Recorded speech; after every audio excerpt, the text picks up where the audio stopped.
di 2026 yang lalu. Kita juga berduka, kita ucapkan duka cita mendalam atas wafatnya Ibu Margaret Ayatul Maimunah, Ketua KPAI kemarin ya 1 Maret, dan pagi tadi kita juga mendengar kabar duka telah wafat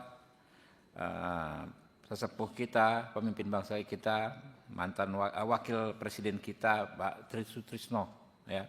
Kita doakan almarhum dan almarhumah husnul khotimah, diampuni dosa-dosanya, diterima segala amal ibadahnya, dilapangkan kuburnya dan ditempatkan di tempat terbaik di surga Allah Subhanahu wa taala. Amin ya robbal alamin.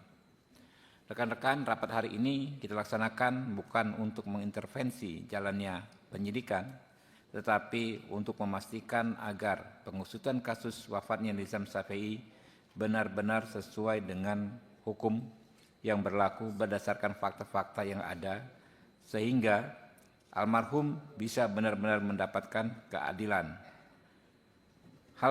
Hal terpenting yang menjadi pertanyaan publik yang disampaikan kepada Komisi 3 DPR RI saat ini adalah, sudah berapa lama kekerasan dan penyiksaan yang dialami oleh almarhum sebelum akhirnya meninggal dunia?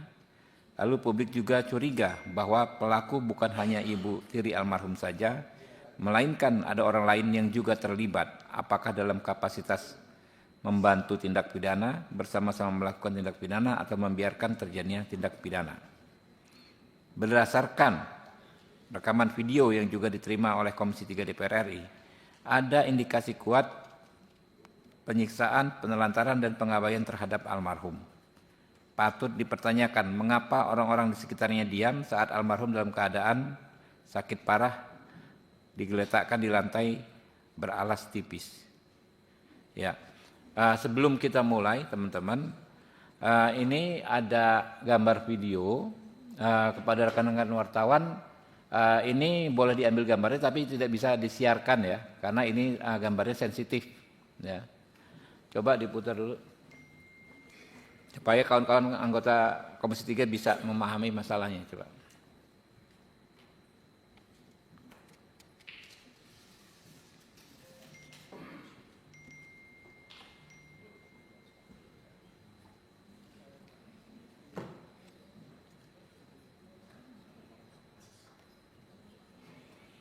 Coba.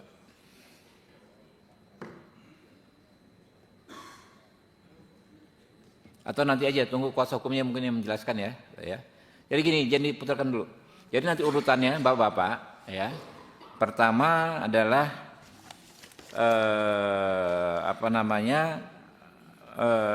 kuasa hukum dari Ibu Lisnawati ya, kemudian Bu Lisnawati, lalu teman-teman dari KPAI ya, kemudian dari LPSK, baru Pak Kapolres ya.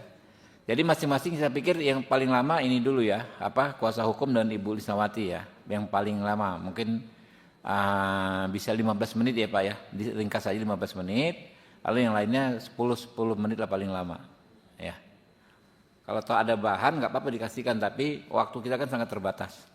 Ya silakan Pak Krisnamurti, dilanjut sama ibunya Nizam. Ya. Ada gambar-gambar itu nanti kalau ini yang dijelaskan bisa ya? Bisa. Ya. Siap. Baik, terima kasih pimpinan rapat Bapak Habibur Rahman yang memberikan kesempatan kepada kami untuk RDP hari ini dan anggota Komisi 3 yang saya hormati. Perkenalkan saya mengurai sedikit dalam peristiwa ini.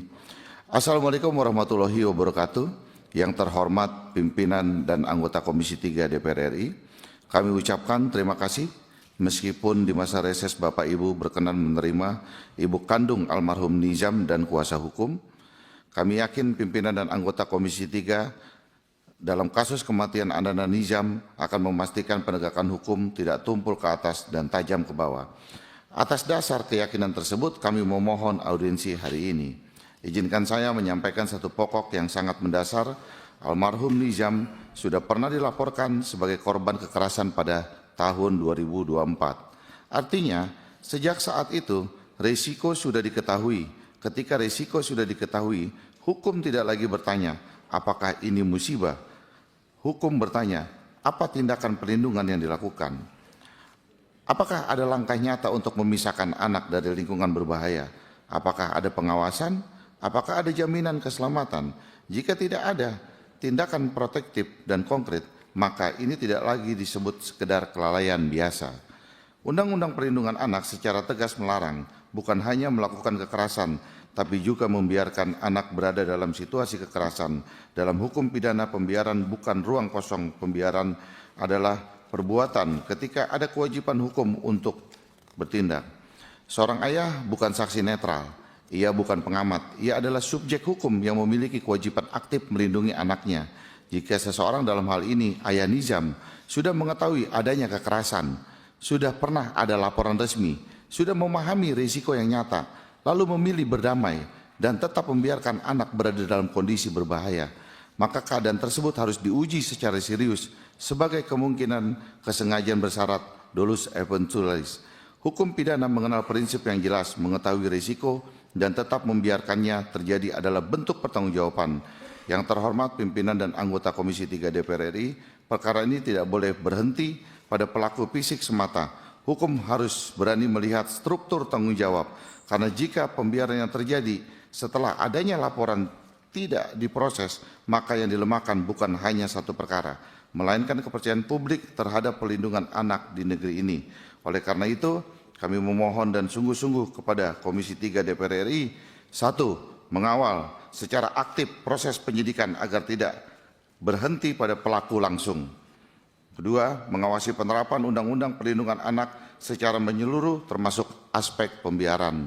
Memastikan konstruksi pertanggungjawaban pidana termasuk dolus eventualis diuji secara profesional dan objektif. 4. Menjamin proses hukum berjalan transparan, akuntabel dan tidak menyiasatkan impunitas.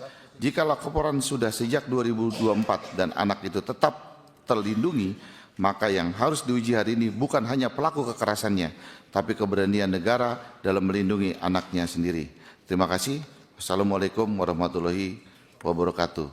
Krisnamurti, kuasa hukum Ibu Lisnawati, ibu kandung almarhum Nizam.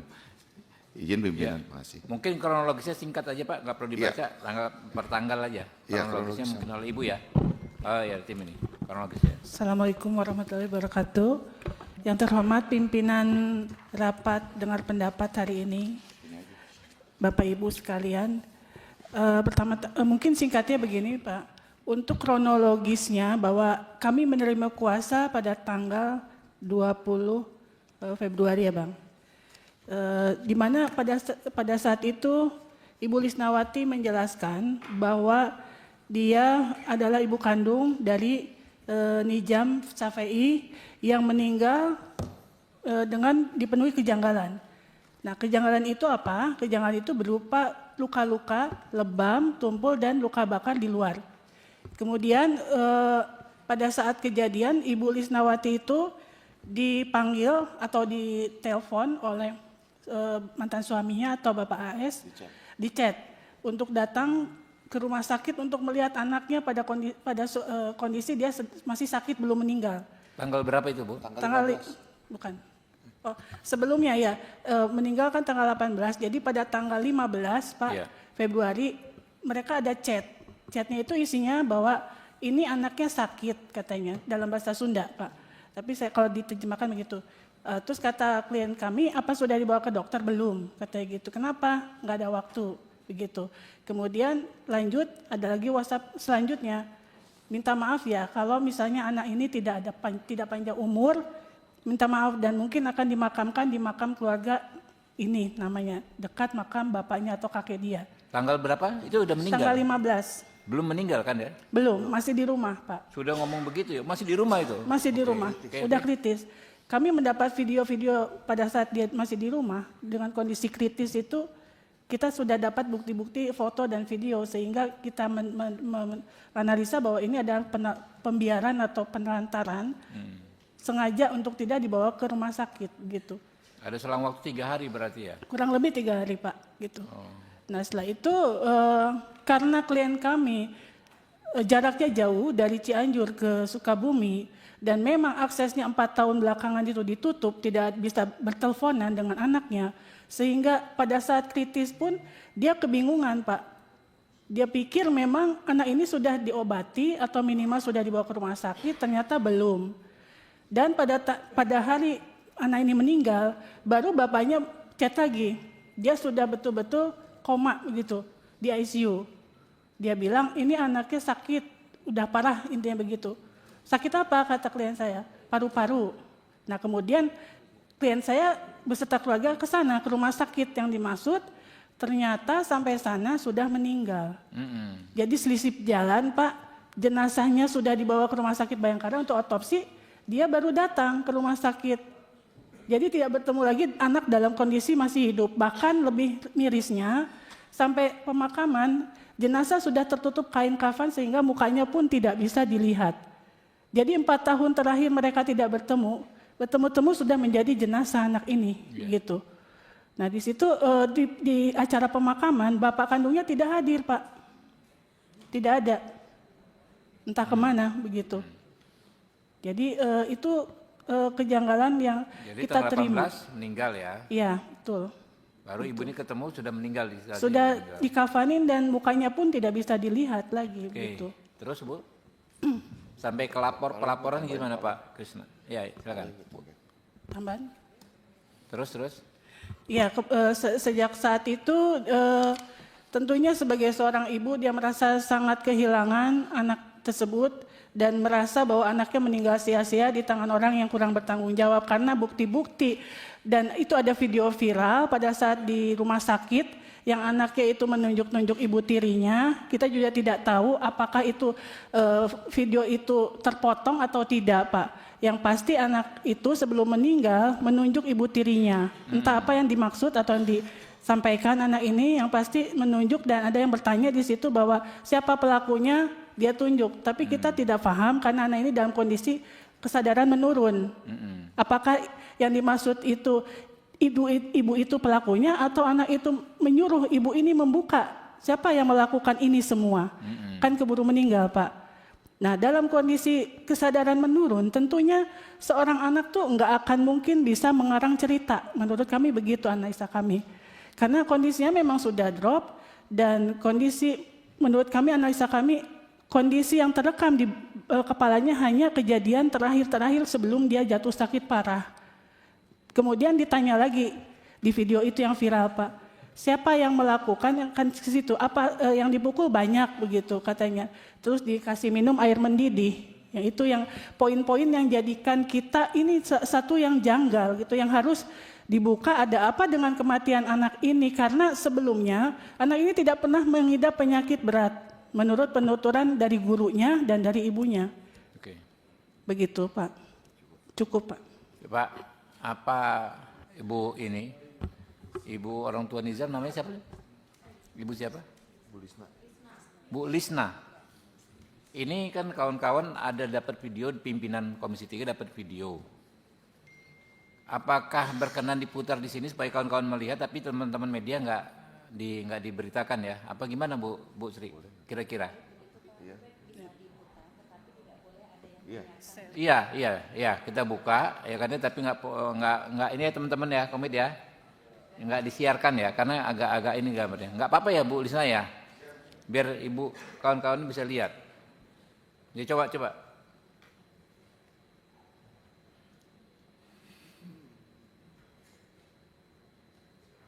Nah ini Pak, Bu bisa dibantu ini apa kira-kira? Ini adalah video pada saat dia di rumah sudah seperti itu itu kurang lebih tanggal 15 bukan di kamar ya? Nggak di atau kamar. 16. Bukan di ranjang gitu. Izin pimpinan itu di atas karpet ya kan dia, cuma di atas karpet ya, di rumah di atas karpet. Ini yang diberitakan tanggal 15 kepada Bu Lisna pimpinan. Oh. Chatnya begitu. Ya Allah. Ada audionya nggak itu? No. Hah? Ini dari orang tua pria ke ibu Sing ini. bentes, satu sing Ya. bentes. Jadi ini yang merekam ibu tirinya. Kemudian ibu tirinya kirim ke suaminya kirim ke ibu Lisnya. Si Elin. Dalam kondisi begini, nah anak ini dia bilang tolong matikan lampu, saya serap lalu terang begitu. Tapi kata ibu tirinya istighfar aja gitu. Istighfar tuh. Itu yang dijawab ada chatnya itu yang dia bilang bahwa masih sibuk nanti aja katanya itu ada chatnya kita pimpinan. Oke, nanti di ini. Terus aja. Cisok istighfar, ente. Artinya menurut kami Pak, bahwa dalam kondisi demikian parah, sakit parah, anak ini membutuhkan kenyamanan sedikit untuk dimatikan sedikit lampunya, tapi tidak dimatikan. Oke, ini.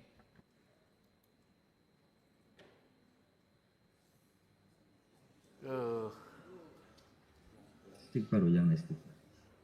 Istighfar.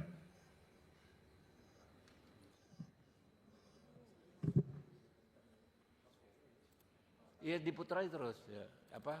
Tutup dulu. Itu luka itu ya, Bu ya.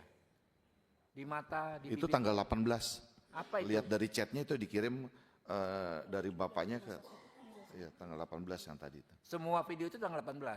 Iya, tanggal 18. Coba yang nomor 3 nah itu. Ini di saat yang di hari yang sama ya, Pak Krisna ya?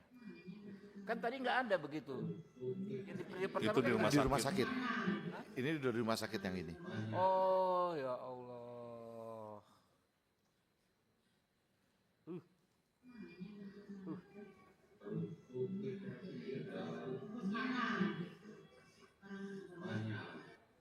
Oke.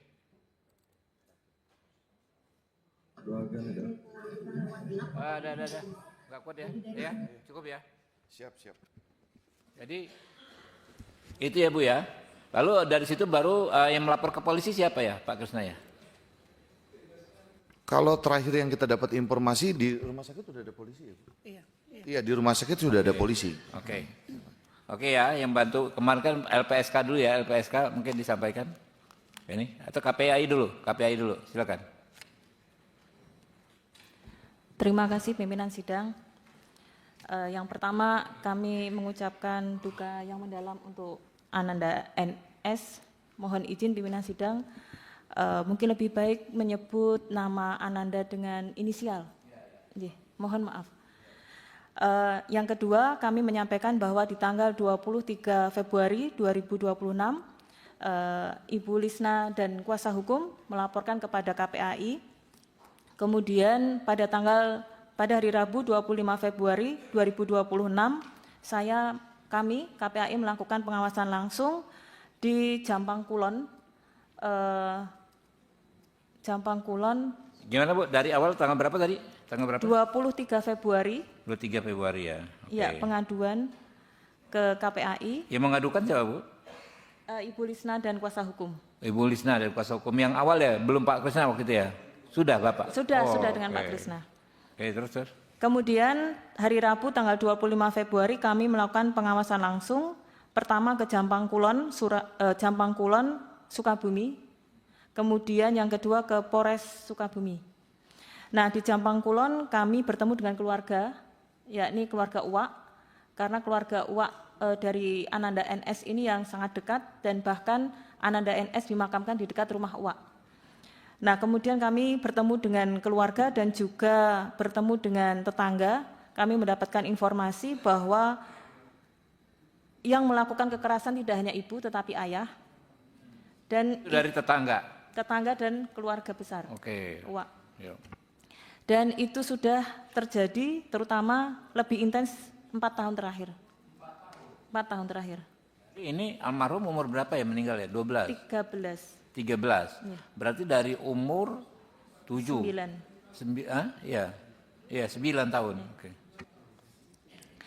Ketika saya tanya pimpinan kepada keluarga dan juga tetangga, apakah tidak ada yang mengingatkan? Keluarga besar mengatakan mengingatkan, tetapi jawaban dari ayah, itu anak saya, itu urusan saya. Dan itu juga Biar nggak kelewat. Bentuk kekerasannya ada disampaikan? ada Diapakan? pemukulan, Dipukul ya? dipukul, Oh, oke. dipukul, ditampar. Tampar ya? Oke. Lanjut Bu. Kemudian setelah itu beberapa kali Ibu Tiri juga melakukan kekerasan dan diingatkan oleh keluarga besar, alasannya sama, bahwa itu anak saya. Jadi itu urusan saya. Nah, setelah demikian maka keluarga besar dan juga tetangga tidak ada yang berani untuk mengingatkan kembali.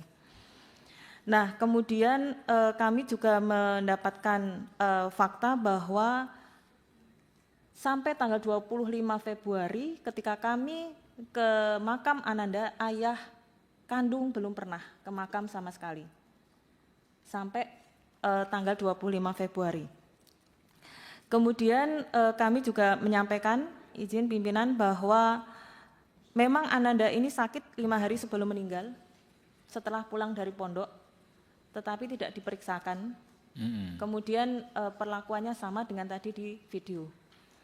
Nah, kemudian kami bertemu dengan Polres Sukabumi, kami sampaikan memang kalau di laporan yang KPAI terima ini kan terlapornya adalah ayah kandung. Nah, untuk ayah kandung memang dugaannya penelantaran, tetapi mohon izin pimpinan, sebenarnya tidak hanya pasal penelantaran, tetapi ada pelanggaran di pasal 14 Undang-Undang Perlindungan Anak nomor 35 tahun 2014. Penelantaran sudah satu delik sendiri ya? Satu Bu delik Dia, sendiri. Ya, ya. Yang pasal 14 adalah penghambatan bertemu dengan orang tua. Jadi selama 4 tahun Ibu Lisna tidak bisa bertemu dengan Ananda. Dan di KPAI kasus seperti ini termasuk kasus yang terbesar nomor 2. Hambatan anak bertemu dengan orang tua, karena itu adalah hak dasar anak dalam pengasuhan. Kemudian yang kedua, unsur penelantaran ini ada di dalam pasal 76B. Kemudian yang ketiga, tidak hanya penelantaran tetapi seharusnya juga kekerasan, yakni pasal 76C junto 80. Jadi seharusnya ada 3 delik yang bisa disangkakan kepada 3 delik ya? Ya, Satu kepada penelantaran, kekerasan, apa lagi tadi? Kedua? penghambatan bertemu dengan Menghambat ketemu ya? Ya, Penghambatan ketemu. penghambatan anak bertemu dengan orang tua, pasal 14. Oke, lanjut Bu Dia. Kemudian pimpinan dan Bapak ini Bapak semua ya, Bapak Dewan yang terhormat, kami sampaikan bahwa ini termasuk filisida, Pak. Jadi pembunuhan anak yang dilakukan oleh orang tua, baik orang tua kandung atau orang tua tiri. Nah, angka filisida di Indonesia cukup tinggi dan mohon izin, ini terjadi karena adanya pembiaran dan normalisasi kekerasan di dalam rumah tangga yang terjadi pada anak. Dan terakhir, Jadi termasuk kategori femisida nih menurut teman-teman KPAI ya? filisida. Ya, ya. Filisida. Dan dalam filisida ini selalu ada unsur perencanaan. Mohon izin. Karena sebelum filisida itu pasti terjadi kekerasan-kekerasan kecil sebelumnya. Jadi mohon izin jika diperkenankan kami ingin menambahkan tuntutan di pasal 30 KUHP pasal 340. 380 berencana. KUHP baru bukan ya? KUHP baru pasal berapa? Oh, KUHP lama, mohon maaf. Iya, KUHP baru ntar Iya, dicek iya, ya. iya. Nomor pasalnya jangan berubah ya. Ya, mohon maaf. Iya, iya. Nggih.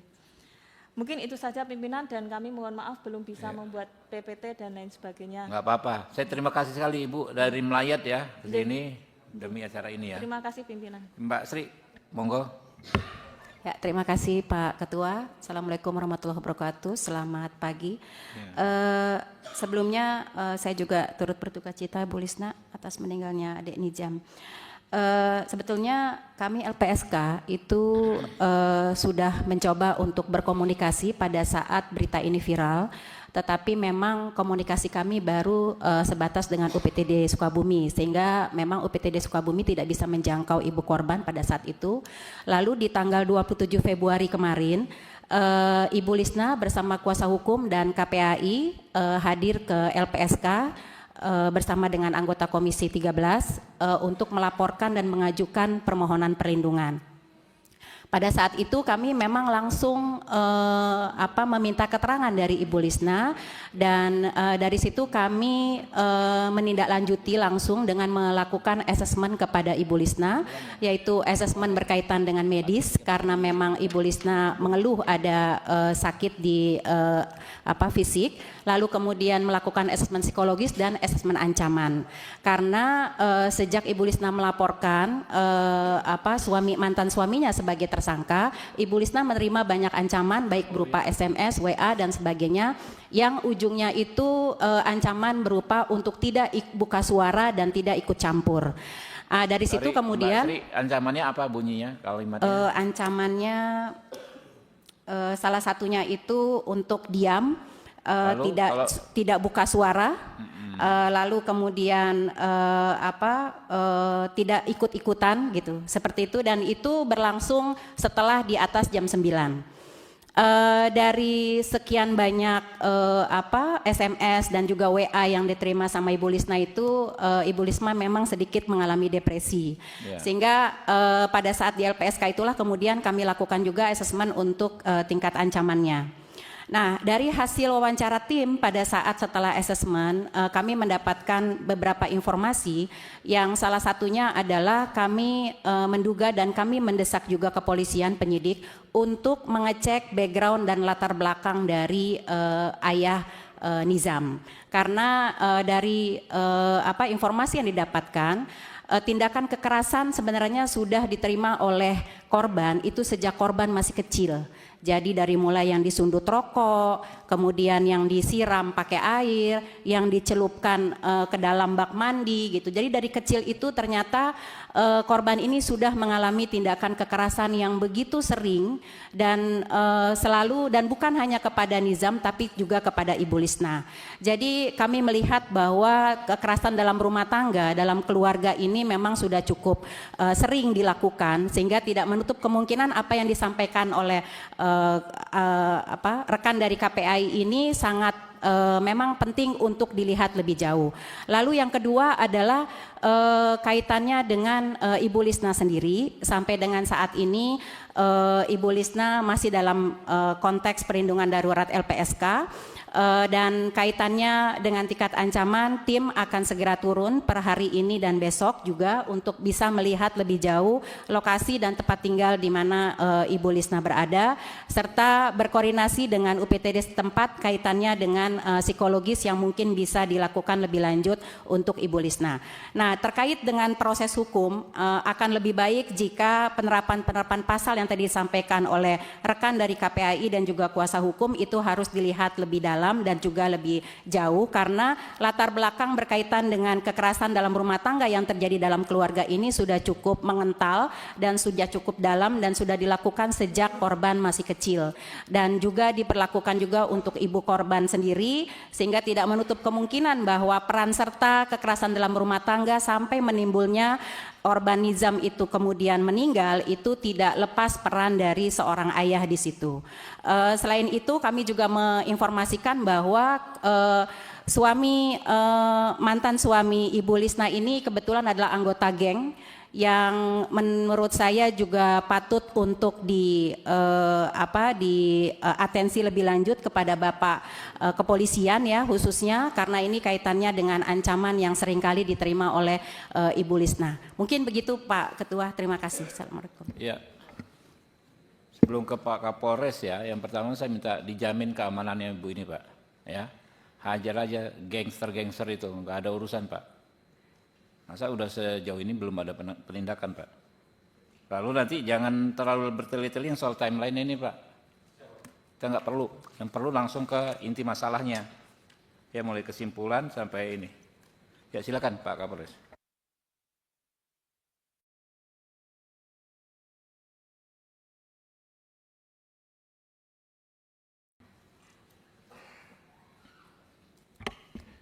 Bismillahirrahmanirrahim. Assalamualaikum warahmatullahi wabarakatuh. Selamat siang, salam sejahtera untuk kita sekalian. Yang terhormat Bapak Ketua Komisi 3 DPR RI, Bapak Dr. Habibur Rahman SHMH selaku pimpinan rapat. Yang kami hormati Bapak-Bapak Dewan sekalian yang hadir, dan yang kami hormati peserta rapat sekalian yang berbahagia. Pada kesempatan hari ini akan kami sampaikan terkait dengan langkah-langkah daripada Polres Sukabumi menindaklanjuti adanya tindak pidana kekerasan terhadap anak korban NS. Di mana terkait dengan anak korban NS, kita sudah menerima adanya 3 laporan polisi. Yang pertama yakni laporan polisi LP-B-09 Romawi 2 SPKT Polsek Cambang Kulon, Polres Sukabumi, Polda Jawa Barat tanggal 19 Februari 2026, di mana sebagai pelapor adalah Anwar Satibi. Kemudian sebagai telapor adalah Ibu Tiri atau Saudara Teni Rida. Terhadap perkara tersebut kami terima tanggal 19 Februari, kemudian kita tindak lanjuti dengan maraton melakukan penyelidikan sehingga tanggal 20 sudah kita naikkan sidik dan tanggal 22 kita sudah menetapkan tersangka dan terhadap tersangka sudah kita lakukan penahanan di tanggal 23 Februari 2026. Pak, tersangkanya siapa aja? Tersangka Ibu Tiri, inisial TR, yaitu Teni Rida. Ayahnya enggak, bukan tersangka, Pak? Untuk ayahnya di LP yang tanggal 19 Februari sebagai pelapor, Bapak. Oh, pelapor. Sebagai pelapor LP. Ya walaupun pelapor kan kalau terbukti kan bisa jadi tersangka juga, Pak. Siap. Namun dalam perkara ini Bapak, kami juga menindaklanjuti laporan polisi yang kedua, yakni laporan polisi yang dibuat di tahun 2024. Di mana di tahun 2024 itu juga ada laporan polisi, di mana laporan polisi itu sebagai pelapor juga sama, Anwar Satibi, yang dilaporkan Ibu Tiri juga, yakni Teni Rida.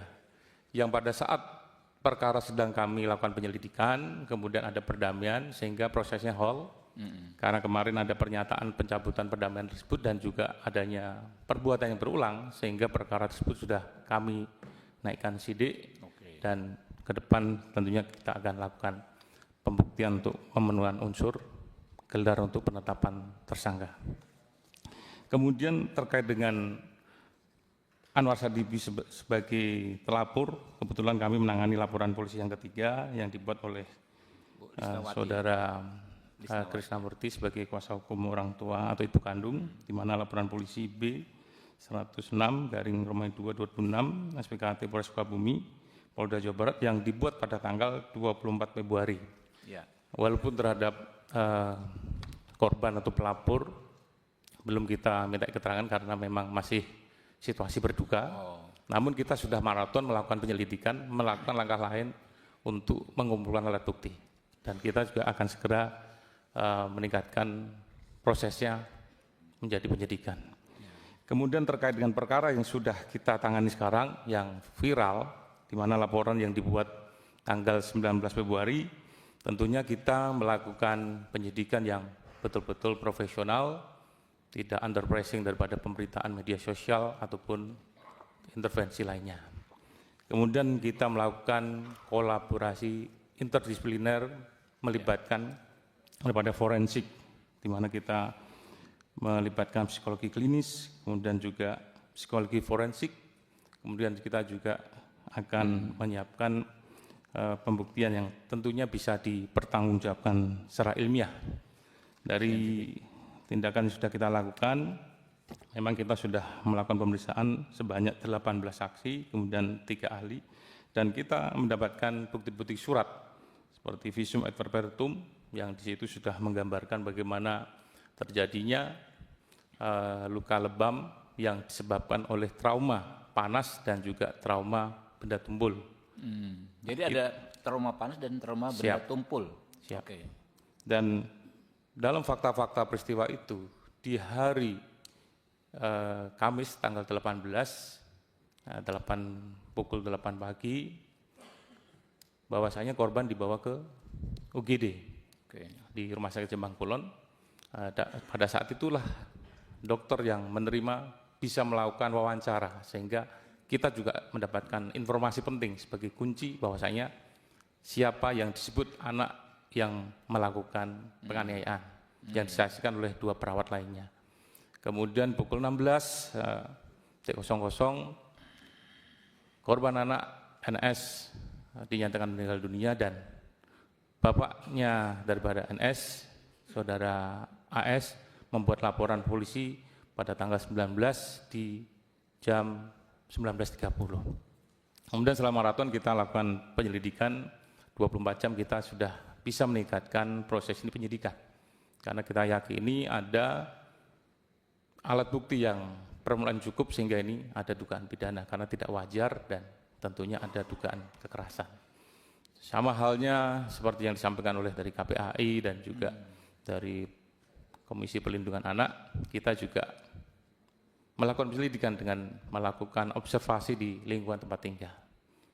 Bagaimana lingkungan tempat tinggal juga saksi-saksi di sekitar juga memberikan keterangan yang sama adanya penganiayaan yang sudah berulang. Dan yang jelas penganiayaan yang terjadi pada November 2024, di mana juga dilakukan tindakan-tindakan kekerasan yang dilakukan oleh saudari TR kepada anak korban NS, di mana di situ juga ada pengakuan. Namun di dalam perkara yang kita tangani sekarang, tersangka TR tidak memberikan pengakuan dan kita tidak mengejar pengakuan tersebut dan kita berupaya melakukan pembuktian yang betul-betul bisa dipertanggungjawabkan secara ilmiah. Kemudian dalam mendukung pembuktian ini kita juga sudah mendapatkan hasil psikologi klinis, kemudian hasil psikologi forensik dan juga analisa dari psikologi dari ASIFOR. Kemudian barang bukti elektronik yang berkembang di media sosial juga kita melakukan pengajian, di mana di tanggal 19 pukul 10 ada salah satu saksi yang melakukan interview terhadap korban anak. Di situ juga menyatakan beberapa pernyataan yang tentunya didengarkan, disaksikan oleh beberapa saksi lainnya yang tentunya sudah kita ambil keterangan dan itu menjadi salah satu bukti yang cukup kuat. Kemudian dari hasil analisa kasus kami bahwasanya korban anak NS dalam waktu rentang pukul 18.35 hingga pukul 21.52 di bawah penguasaan daripada dugaan tersangka saudari TR dalam kondisi memang belum ada luka. Kemudian pada saat pamannya, ya, salah satu saksi, Saudara Surahmat, tiba di kediaman dan menemukan kondisi korban anak sudah mengalami luka-luka. Dan kebetulan orang tua atau ayah kandung yang saat itu tidak berada di tempat sedang bekerja karena di wilayah Sukabumi Kota, kembali di sekitar pukul 2 menemukan kondisi yang luka-luka dan esok harinya pukul 8 bersama dengan ibu tiri dibawa ke rumah sakit. Sehingga kita bisa mengerucut, Pak, bahwasanya tempus daripada terjadinya pidana tersebut dugaannya di sekitar pukul 18.35 hingga kedatangan paman, yaitu sekitar pukul 22.00. Kemudian saksi terakhir yang melihat korban dalam kondisi tidak ada luka dikuatkan dengan bukti itu ada saudara Soma, di mana saudara Soma sebagai tukang pijat.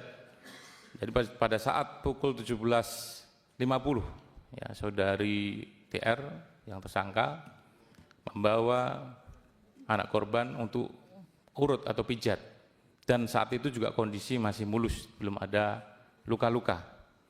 Nah, kemudian di 18.35 sampai ke rumah hingga bertemu dengan pamannya sudah terdapat luka. Di situ juga ada video yang memvideokan pada saat proses pemijatan atau urut dan memang kondisi korban anak masih belum ada luka-luka.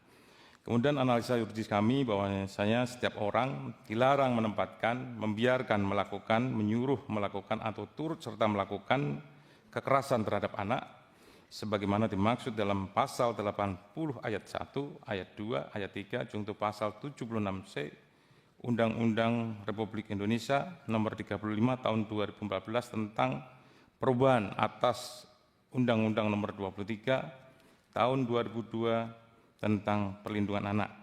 Maka yang diduga keras yang melakukan perbuatan kekerasan tersebut, baik kekerasan fisik ataupun psikis, diduga dilakukan oleh saudari TR. Selanjutnya menanggapi laporan daripada Ibu kandung melalui kuasa hukum Kesamurti, tentunya kita menunggu kehadirannya untuk bisa kita ambil keterangan sehingga apa yang disampaikan di dalam rapat kali ini juga bisa disampaikan kepada penyidik sehingga penyidik akan bisa mendapatkan bukti permulaan yang cukup untuk bisa segera menaikkan perkara menjadi penyidikan. Demikian Bapak yang bisa kami sampaikan, mohon petunjuk dan arahan.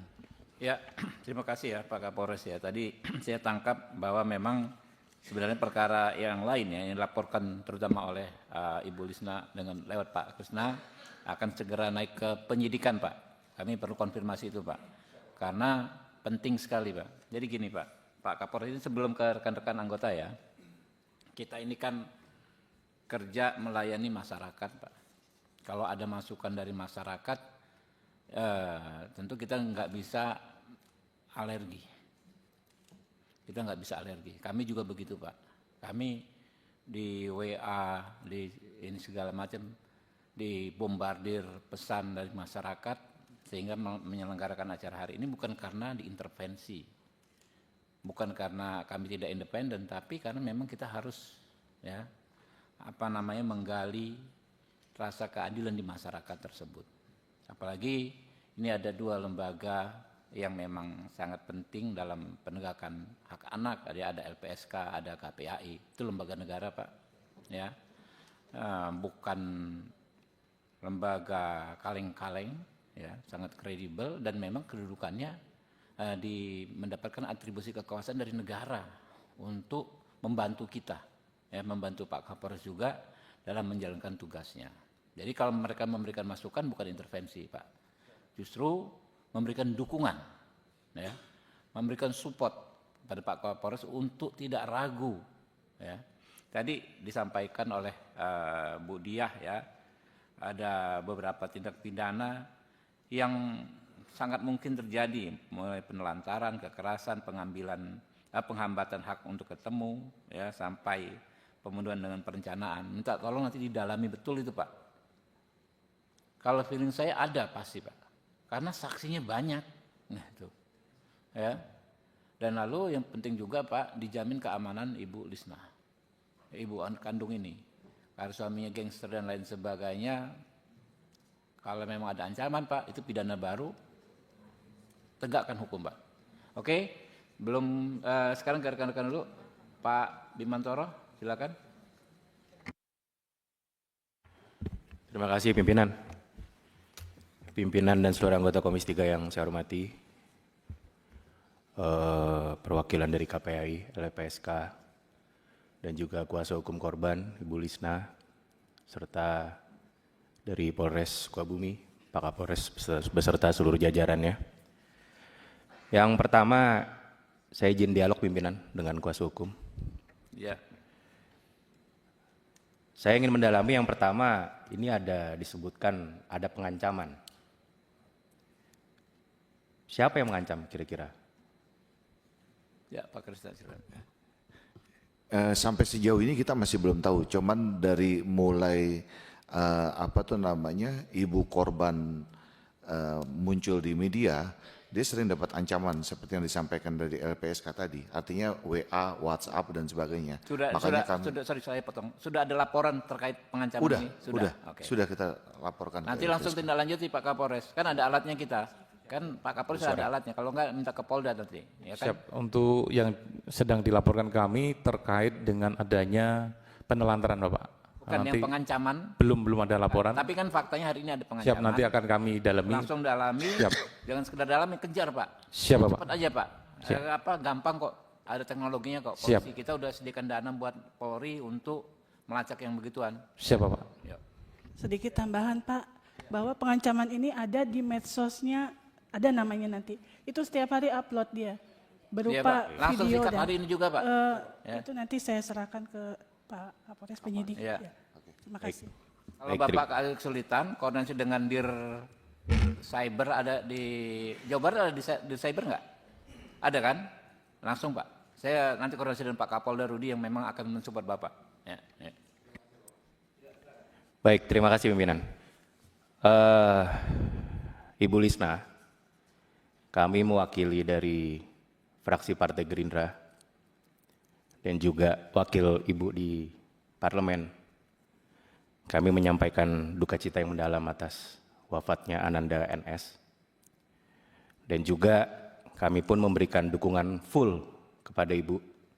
Ibu jangan pernah takut terhadap ancaman dari siapapun, karena di sini sudah sewajibnya negara harus hadir, memberikan dukungan, memberikan support terhadap Ibu dalam membongkar kasus yang menimpa anak Ibu ini.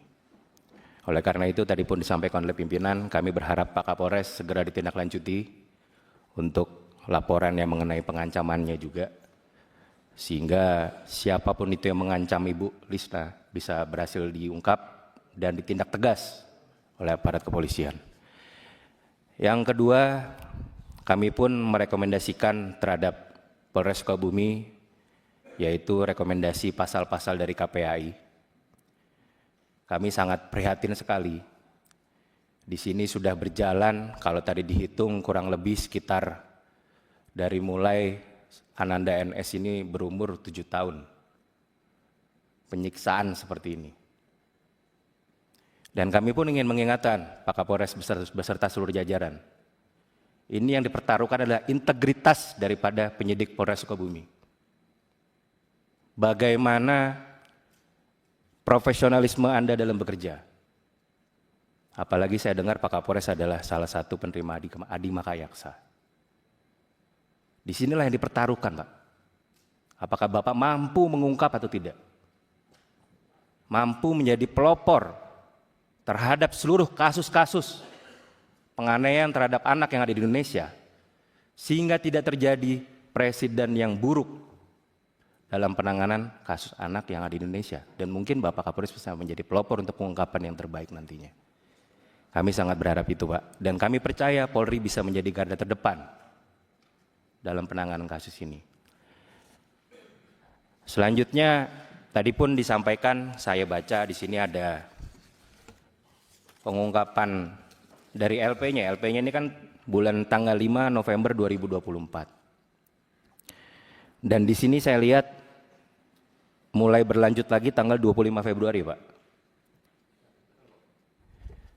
Kalau saya melihat dengan kritis, Pak, ini terlalu lama, Pak, untuk penindaklanjutan LP ini. Inilah yang sering dikeluhkan oleh masyarakat. Bagaimana kinerja Bapak-Bapak sekalian dalam hadir dalam penanganan keluhan-keluhan dari masyarakat. Bapak sekalian, sering kami sampaikan pada saat rapat KUHAP kemarin. Ibu Lisna adalah salah satu contoh masyarakat yang tidak mengerti tentang hukum, Pak. Beliau berharap di mana bapak-bapak adalah aparat penegak hukum yang mengerti tentang hukum. Yang bagaimana caranya harus melakukan tindakan profesional dalam pengembangan dan pencarian fakta tentang proses hukum itu sendiri. Saya melihat di sini ada LP. Walaupun ini LP tadinya pelapor ini tanggal 5 November adalah Anwar Satibi dan terlapornya adalah TR. Di sini seharusnya sudah ada pengembangannya, Pak. Apakah mungkin seorang bapak membiarkan anaknya dipukuli seperti itu? Saya pun seorang bapak, Pak. Saya sangat miris sekali, sedih saya ngeliatnya. Kalau misalnya kita punya hati nurani, Pak, sebagai orang tua, kita nggak akan mungkin anak kita disentuh sama orang lain. Itu secara logika dasar aja gitu loh. Nah ini kami pun berharap bahwa Pak sekalian juga kan punya anak-anak juga. Coba bayangkan kalau ini keluarga Bapak yang terjadi seperti ini. Apalagi ini anak Bapak yang terjadi seperti ini. Apa coba rasanya? Di mana hati nurani kita semua, Pak? Nah ini kami berharap, kami masih percaya Polres Sukabumi masih bisa menghadirkan keadilan dalam proses hukum ini. Saya pun melihat di sini berarti sudah clear ya Pak Kuasa Hukum, bahwa tidak ada penganiayaan di dalam pesantrennya berarti ya. Jadi setelah korban ini pulang dari pesantren, baru disitulah timbul-timbul kecurigaan-kecurigaan dari disampaikan itu ya. Baik, mungkin saya sekali lagi ingin menyampaikan hukum harus terus ditegakkan. Sebagaimana negara harus hadir dalam melindungi warga negaranya yang sedang berduka, yang tidak mengerti tentang hukum, yang dimana ada proses penelantaran, kekerasan, penghambatan bertemu, dan juga saya pun agak sanksi juga. Apakah mungkin juga ini ada pembunuhan berencana juga dalam niatnya? Kita harus melihat mens reanya juga Pak, bagaimana Pak? Karena mungkin ayah korban merasa anak tersebut menjadi beban atau seperti apa, bisa jadi seperti itu ke depannya atau bagaimana. Mohon Pak, tolong dicek semuanya pengembangan daripada kasus ini. Saya minta ini dibuka dengan terang benderang sehingga korban bisa mendapatkan keadilan dan orang tua korban juga bisa mendapatkan keadilan yang jelas. Terima kasih pimpinan. Bimantoro PDI Perjuangan, Gus Falah Amru, Bimantoro fraksi Gerindra, Gus Falah Amru PDI Perjuangan. Silakan. Terima kasih pimpinan. Assalamualaikum warahmatullahi wabarakatuh. Yang saya hormati pimpinan Komisi 3, sahabat-sahabat Komisi 3, yang saya hormati Pak Kapolres Sukabumi, kuasa hukum keluarga almarhum NS, Pak Krisnamurti, orang tua saudara NS, saya mengucapkan turut berduka cita Bu. Semoga Ananda menjadi perhiasan surganya Allah Subhanahu wa taala. Yang saya hormati Wakil Ketua LPSK dan juga dari KPAI. Pak Kapolres, seperti yang Bapak sampaikan tadi, di tanggal 5 November sudah ada laporan polisi nomor B38/11/2024. Di situ berdasarkan berita yang saya baca, ada pihak dari Ibu Tiri dan juga anak angkat dari Ibu Tiri yang berinisial U yang juga turut terlibat dalam penganiayaan ini. Tetapi Pak Kapolres dan penyidik melakukan restoratif justice yang pada akhirnya ada sebuah perdamaian. Ini sesuatu hal yang harus hati-hati Pak.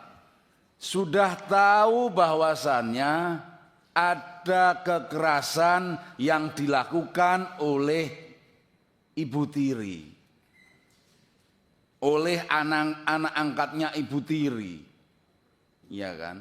Tetapi masih ada restoratif justice yang pada akhirnya membuat saudara NS meninggal dunia. Oleh karena itu, kami juga butuh penjelasan yang lebih mendalam Pak atas hal ini. Jadi perdamaian yang pada ujungnya adalah saudara NS meninggal dunia. Ini kecakapan dari penyidik dari Polres Sukabumi patut dipertanyakan. Yang kedua, saya mengusulkan pimpinan, selain ada penerapan atas hukuman maksimal yang juga disampaikan oleh Komisioner KPAI ataupun yang lainnya, saya juga mengusulkan adanya hak restitusi terhadap korban. Jadi hak penggantian ganti rugi terhadap korban. Ini juga sesuai dengan PP nomor 47 tahun 2017 tentang pelaksanaan restitusi. Jadi supaya tidak terjadi lagi penganiayaan anak yang berakibat fatal. Jadi harus dihukum berat dan maksimal. Pak Kapolres minta tolong penyidiknya benar-benar dengan cermat. Yang ketiga pimpinan, tentunya kita menginginkan Komisi 3 mengawal proses penyidikan ini sampai nanti di persidangan bagaimana keadilan ditegakkan, dan tentunya pelaku saya yakin tidak hanya satu Pak. Saya minta dikembangkan sehingga dapat dihukum secara maksimal, ibu korban pun juga secara psikologis mendapatkan obat supaya lebih tenang. Terima kasih. Assalamualaikum warahmatullahi wabarakatuh. Ya, Pak Jenderal Rikwanto, kami persilakan. Bismillahirrahmanirrahim. Terima kasih Pak Ketua. Yang saya hormati Ibu Risnawati, turut berduka cita Bu ya, kehilangan putra. Insya Allah Ananda dimuliakan Allah Subhanahu Wa Taala. Amin. Padang. Yang saya hormati Pak Kapolres, Pak Kuasa Hukum, LPSK, KPAI, dan rekan-rekan dari Polres Sukabumi ya, Kapolsek Basep ya. Oh, ya. Ya memang ini masalah di mana saja terjadi ya, kalau ada keretakan rumah tangga itu kebanyakan anak jadi korban. Cuma seberapa seriusnya jadi korban itu relatif ya. Namun yang saat ini kita hadapi adalah anak jadi korban sampai meninggal dunia. Ini seharusnya tidak terjadi, sangat prihatin masih ada kejadian di tempat kita di Indonesia yang seperti ini. Ya, ini kejahatan berat sebenarnya. Orang tua, ya, atau apalagi orang tua kandung, patut diduga turut serta dalam rangka prosesi sampai kematian tersebut. Sebut aja pasalnya tentang apa. Dari pemeriksaan yang Polres laksanakan, sudah saya baca, ini memang spesialis ya, perlu pendalaman psikologi klinis ya, terhadap pihak-pihak, baik orang tua kandung, Bu Lisna juga, termasuk juga Ibu Sambung, Ibu Tiri. Pendalamannya seperti itu, karena ini berkaitan dengan panjangnya waktu si anak kita ini, Anda ini jadi korban terakhir meninggal dunia. Apa saja yang telah terjadi pada dirinya ya, sejak ada permasalahan di rumah tangga. Ya, dia ini korban yang sangat akut, apalagi sampai meninggal dunia. Ya, kita berdosa kalau enggak mendalaminya. Kemudian dari yang sudah dikerjakan oleh Polres, saya membaca laporannya, ada luka fisik. Jelas ya, dari gambar tadi terlihat itu luka bakar dari cairan panas. Kemudian cairan panas itu kena kulit, melendung pecah, itu bekas pecahnya itu. Berarti ada sumber panas yang ada di depan mukanya.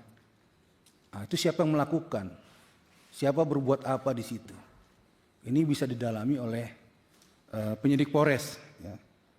Juga kita menunggu hasil visum yang menyebabkan luka itu juga dan menyebabkan luka kematian.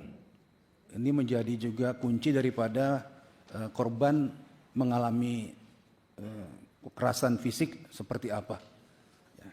Kalau sudah jelas bukti-bukti itu, tinggal menyempurnakan saja antara siapa yang berbuat apa sehingga terjadi kekerasan terhadap anak tersebut. Dari tanggal-tanggal kejadian kelihatan tanggal 18 Ananda kita sakit, kemudian 1 hari setelahnya itu terdapat luka-luka 19-nya ya. Berarti disitulah tempat terjadinya penganiayaan secara fisik. Nah, siapa yang berbuat itu?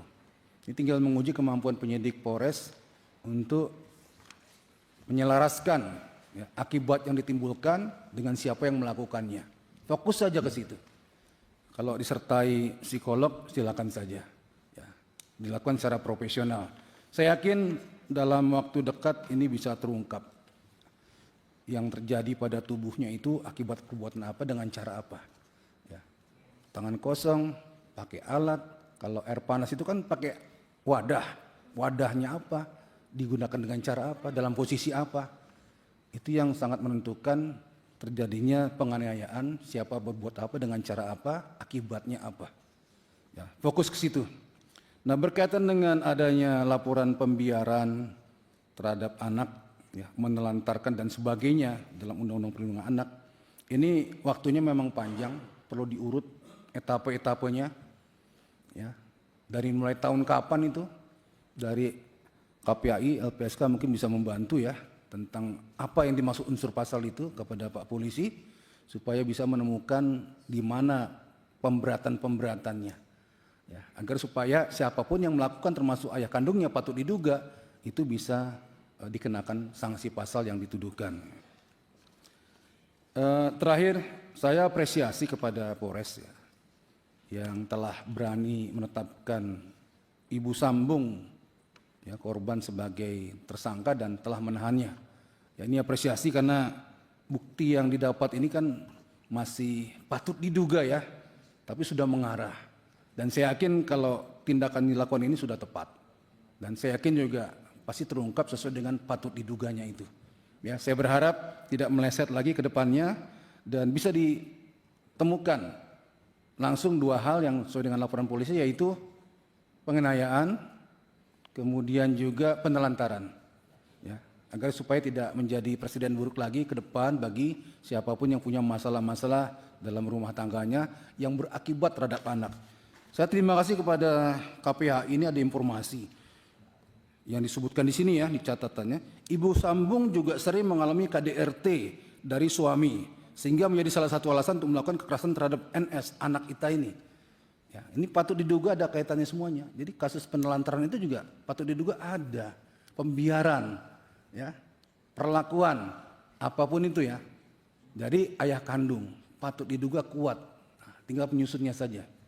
Ya, itu dari kami, mudah-mudahan bisa terang benderang nantinya dan bisa terungkap dan bisa dihukum seberat-beratnya bagi yang melakukannya. Terima kasih Pak Ketua. Ya, ada interupsi? Saya mau menambahkan sedikit. Ini mengantisipasi saja karena ada laporan yang disampaikan oleh pemohon, oleh Bu Lisna untuk bapaknya Nizam, suami. Jadi diantisipasi jangan sampai ada laporan balik Pak. Jadi mungkin Kapolres nanti mengantisipasi supaya yang laporan balik itu dibelakangkan dulu Pak, supaya ini biar dikedepankan Jangan dulu. dibelakangkan, ditolak. Ditolak. Ya, Karena kebanyakan itu laporan balik pasti akan dilakukan. Nah itu seharusnya disingkirkan saja gitu. Nggak ada. Nah yang kedua saya mau menambahkan Pak, karena memang betul informasi dari Bu Lisna sendiri, karena semasa dahulu dia juga menjadi korban KDRT dari suaminya, dan juga ternyata di istri-istri yang lain juga mengalami hal yang sama. Jadi saya sepakat Pak, ini sepertinya pengembangannya memang harus segera dilakukan terhadap orang tua kandung ayahnya. Makasih. Ya, Pak Kapolres. Tambahan yang mulia. Sebentar Pak. Oh, siap. Jadi terkait nanti kalau ada yang mau laporan balik, tolak dulu Pak. Nggak bisa Pak. Ini masih berjalan kok, gitu kan ya. Jangan sampai kejadian keseleman kedua kita nanti. Malah penjahat melaporkan kita gitu. Pak Adang, ntar dulu ya bos ya, nanti ada waktu. Assalamualaikum warahmatullahi wabarakatuh. Terima kasih pimpinan dan anggota Komisi 3 dan Bapak-Bapak Ibu yang hadir, yang ada di ruangan ini. Pertama saya ingin menekankan kepada Kapolres, tolong terus profesional, karena dalam proses ini TSK sudah ditentukan oleh Kapolres untuk ditindaklanjuti. Tapi saya tertarik dengan apa yang disampaikan oleh KPAI dan LPSK. Terima kasih banyak. Karena apapun juga pasal-pasal yang tadi disampaikan, kan selama ini terus terang ya kuranglah mendapat tanggapan. Tapi di sini terlihat prosesnya sudah cukup lama. Jadi apapun juga harus dipertanggungjawabkan oleh yang mungkin akan nanti menjadi TSK ya, saya tidak menyebutkan. Kalau memang bukti-bukti itu terbukti, dia sebagai orang tua mentelantarkan anaknya, tidak dalam kasus ini saja, tapi sejak dia melakukan pentelantaran anak, melakukan kekerasan, itu juga tolong Polres untuk diproses apabila nanti LP baru itu masuk. Terima kasih. Pimpinan, wassalamualaikum warahmatullahi wabarakatuh. Pimpinan. Kanan. Prof. Sodi Santandra. Ya. Nah, abis ini Pak Inca ya. Terima kasih pimpinan, anggota Komisi 3 yang kami hormati, Ibu korban, Pak Kapolres, LPSA dan yang lainnya yang saya hormati. Assalamualaikum warahmatullahi wabarakatuh. Salam sejahtera untuk kita semua. Kalau saya melihat ini kan Pak Kapolres, ini kan ada 3 laporan. Ini sebenarnya ini kan perbuatan yang merupakan rangkaian perbuatan. perbuatan yang berlanjut, maka harus diterapkan pasal-pasal mengenai perbuatan yang berlanjut. Ya, hukumannya maksimal ditambah dengan 1/3. Itu pertama. Yang kedua, saya memperhatikan apa yang disampaikan oleh Pak Kapolres ini.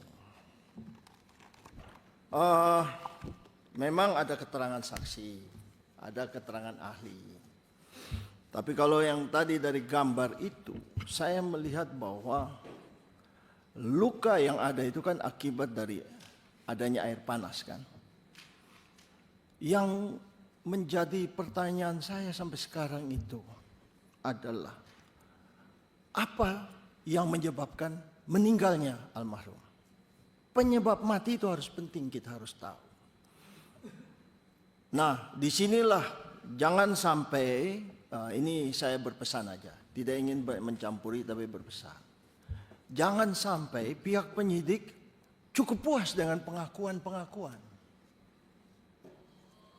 Padahal di sini kalau kita melihat bahwa kejadian ini kan sudah sangat lama. Dari almarhum itu sejak kecil udah mendapatkan kekerasan. Ya toh? Puncaknya baru sampai sekarang ini kan. Nah, tadi ada di ini ada visum et repertum luar, hanya luar. Nah, visum et repertum jenazah. Yang kami ingin tanyakan itu apakah ada pembedahan? Otopsi. Karena kalau saya melihat keterangan yang ada ini masuk tanggal 19 pada pukul berapa itu? Dan kemudian pada pukul 4 sore kalau nggak salah meninggal. Tanya masih sadar, bisa jawab.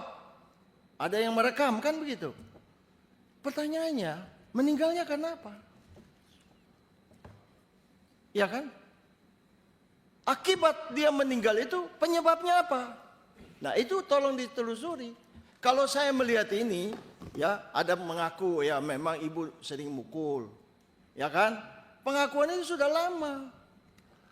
Dan tidak bisa menjadi suatu alat bukti untuk meyakinkan hakim.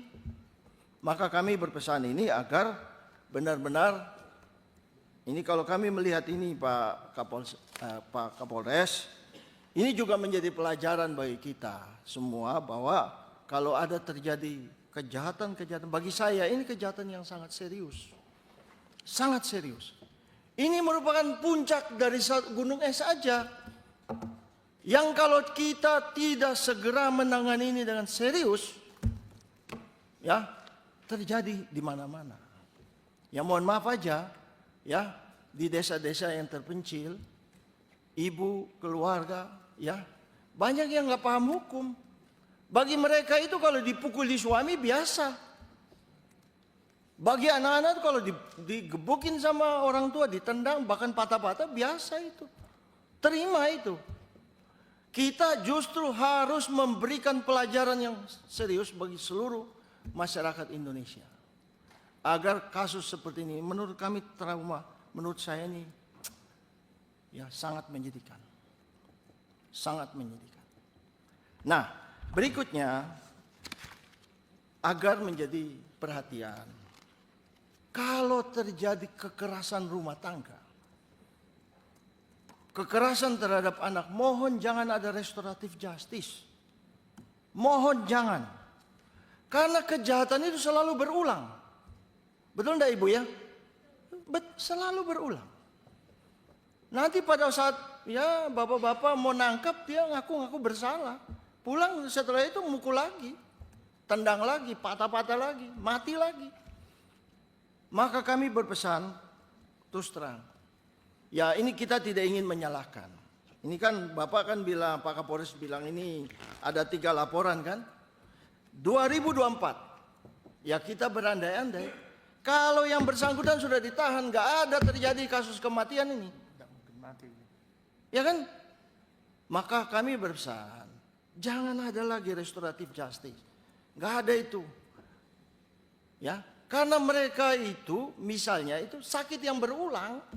Ya kan? Masa kecil dia sudah dianiaya orang tuanya. Bagi dia biasa itu, anak saya tempelin apa. Makanya tadi kan pernah ada ditegur kan, Ibu Sambung bilang, ini kan hak saya nih, anak saya kok. Bagi dia memukuli itu biasa. Nah inilah yang kami ingin untuk sedikit berpesan. Moga-moga ini ya, Pak Samian ini saya kenal baik ini beliau ini. Dan beliau ini seorang profesional. Tolonglah Pak. Ya, ada banyak anak Indonesia yang sekarang bergantung kepada Bapak. Terapkan itu yang namanya perbuatan berlanjut ya. Forgesete handelingan itu. Perbuatan ini adalah rangkaian perbuatan maksimal ditambah sepertiga. Lalu tolong cari penyebab mati meninggalnya anak. Agar kita bisa benar-benar merekonstruksi kejadian ini. Sehingga ini bisa dibawa ke mendapatkan keadilan yang seadil. Terima kasih atas kesempatan. Itu bukan pasal larangan. 76B tentang apa, pasal 77B tentang apa. Ya, bukan Jo, nggak ada Jo-Joan, nggak ada junto. Ya, Pak Hinca Panjaitan kami persilakan. Terima kasih pimpinan dan rekan-rekan sahabat semua di Komisi 3 yang saya hormati. Pak Kapolres dan seluruh jajaran yang saya hormati, teman-teman dari LPSK, KPAI yang saya hormati, dan juga Ibu Lisna Wati yang saya hormati. Saya mendapat informasi ini dari Ketua Komisi 3 saat saya masih di dapil saya nun jauh di Sumatera Utara 3. Kami kembali tiba di sini karena masalah ini tentu sangat serius. Bukan soal seorang anak di desa Sukabumi sana, bukan karena itu, tapi ini soal nyawa anak manusia. Karena itu saya memberi apresiasi yang tinggi ke teman-teman Polres untuk hadir di sini dan menjelaskan.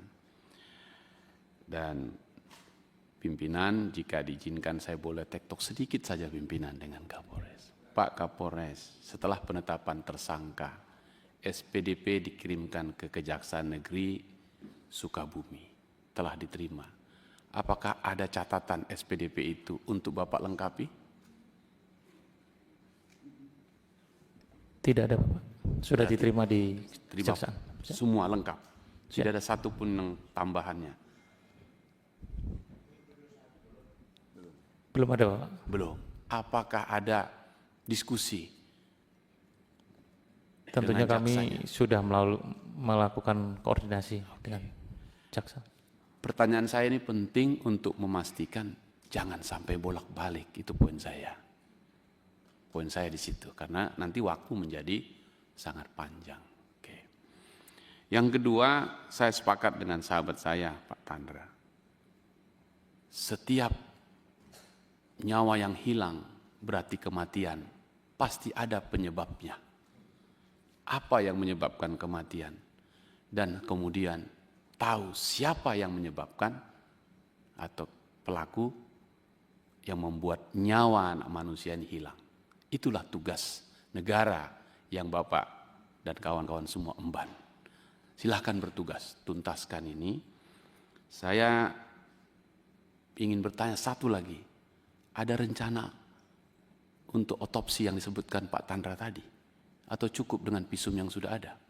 Untuk menjawab pertanyaan, kenapa atau apa penyebab kematian anak itu? Boleh dijawab dulu. Untuk otopsi sudah kami laksanakan dan sudah kami mintakan. Sementara hasil toksikologi pemeriksaan sudah keluar, kami sudah dapatkan. Namun untuk kesimpulan penyebab kematian kami masih menunggu dan masih kita koordinasikan dan komunikasikan. Baik, terima kasih. Sekali lagi kita apresiasi untuk kerja ini. Silahkan dituntaskan. Kehadiran negara lewat Polres di ruang Komisi 3 ini adalah keseriusan kita mewujudkan Indonesia negara hukum. Itu poinnya. Jadi silahkan kami menunggu hasilnya lebih cepat nanti. Yang kedua, teman-teman KPAI kami sudah membaca dan mendengar, LPSK ya, juga sudah. Izin pimpinan, Ibu Lisnawati, Anda sudah hadir di sini. tapi suaramu belum kami dengar. Nanti Pak, kalau ini nanti Pak. Ya. Ibu. Saya ingin nanti Anda jelaskan, kenapa kau sampai kemari? Iya nanti Pak. Ya, iya pimpinan. Saya mohon nanti ini dia bicara. Mengapa saya ingin menggugah kita semua? Ibu ini punya rahim yang diberi Tuhan, tempat awal kehidupan bermula. 9 bulan ia mendistribusikan rasa keadilan yang disebut nutrisi untuk anaknya, agar ia lahir sehat. Dan ketika sudah lahir sehat, ia mendistribusikan energi yang disebut air susu ibu, agar anak itu tumbuh besar. Dan ternyata tidak lama, dia tidak melihat cita-citanya tercapai. Masih anak-anak, dia telah kehilangan. Dan saya kira Ibu Lisnawati, kehadiranmu di sini memperjuangkan anak yang kau sayangi itu adalah perjuangan kita semua. Oleh karena itu, ini mulia. Pimpinan, kalau boleh saya mengusulkan lewat pimpinan juga kepada KPAI dan LPSK, berilah penghargaan kepada ibu ini, karena ia punya keberanian luar biasa untuk memperjuangkan, membela anaknya yang telah hilang selamanya itu. Nah, karena itu kami dari fraksi Partai Demokrat pimpinan mendukung penuh kerja kita ini dan respek dan berduka cita yang dalam atas kehilangan anak kita yang sekarang sedang kita perjuangkan kebenaran dan keadilan untuk dia. Oleh karena itu pimpinan dari kami meminta agar bisa disampaikan oleh Kapolres berapa lama ini selesai dan kemudian melaporkan lebih lengkap sehingga publik menerima secara utuh hasil kerja kita atas nama negara untuk Ibu Lisnawati dan anaknya. Terima kasih pimpinan. Pak Andi Amar Ma'ruf, silakan. Baik, terima kasih pimpinan dan seluruh rekan-rekan anggota Komisi 3 yang kami hormati, Pak Kapolres, kuasa hukum dan Ibu Lisna, dan juga dari LPSK dan juga KPAI.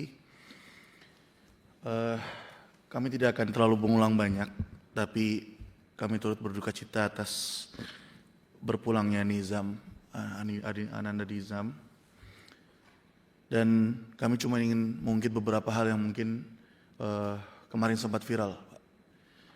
Kemarin pelapor, karena di sini posisinya masih pelapor ya Pak Anwar ini, pelapor sempat dipanggil ke dalam sebuah podcast, dan juga mengaku, ini kalau misalnya kutipannya bisa diambil bisa menjadi sebuah barang bukti pengakuan. Mengaku bahwa dia ditelepon istrinya karena Nizam sedang panas, pulang ke rumah dan melihat anaknya sudah dalam kondisi melepuh. Ini yang pengakuan dari Pak Anwar sendiri ya. Dan tapi tidak malah segera ke dokter dan dibiarkan sampai besoknya. Besoknya pun kesiangan baru dibawa ke dokter. Ini kan sudah masuk dalam unsur pembiaran. Ini bisa jadi bukti karena dia sendiri yang ngomong pada podcast itu. Dan juga dari banyak bukti disampaikan sudah banyak saksi yang bisa menjadi saksi dalam hal ini, pelapor dan juga terlapor nantinya.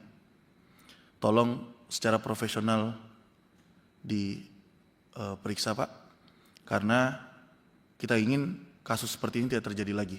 Kita ingin bahwa seluruh orang tua di Indonesia fokus bagaimana mendidik anaknya, tidak secara keras, tapi dengan cara yang sebaik mungkin.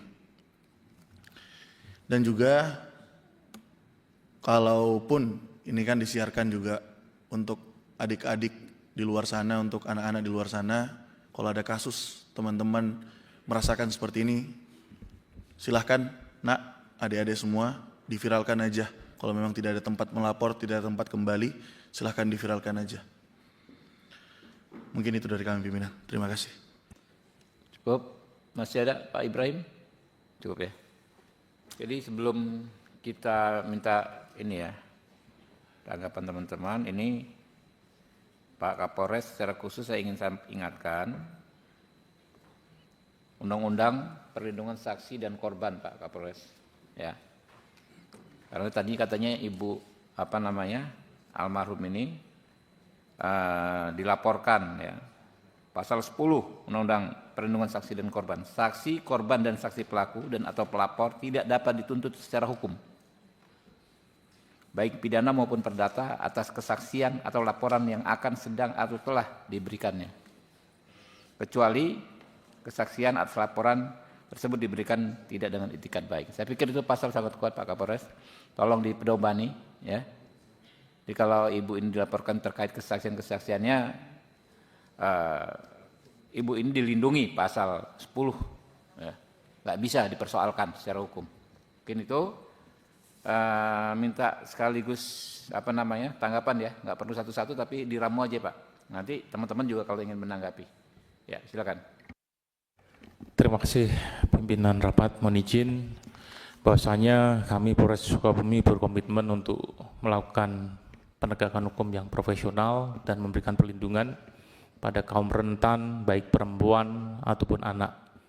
Terhadap perkara yang kita tangani, memang di November 2024 kita sudah melakukan tahapan penyelidikan, namun dalam tahapan tersebut pihak dari pelapor sendiri yang membuat perdamaian di luar kita, tanpa melalui kita tidak ada proses RJ.